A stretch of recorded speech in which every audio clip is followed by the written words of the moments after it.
Good day, everyone. Learn how to connect Bluetooth device to your Android phone. So from the top, just swipe down and here scroll to the left and look for the Bluetooth.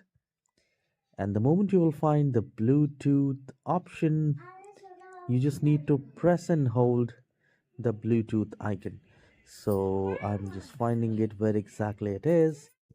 And I can see the second one is, so I need to press and hold, and the moment you press and hold it will open up like this, and here you can connect to your device and make sure it is turned on, and then you can simply connect your Bluetooth device.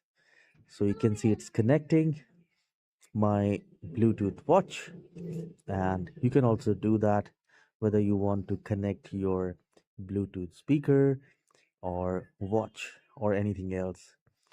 Please hit the like and subscribe for more tutorials like this. Have a wonderful day.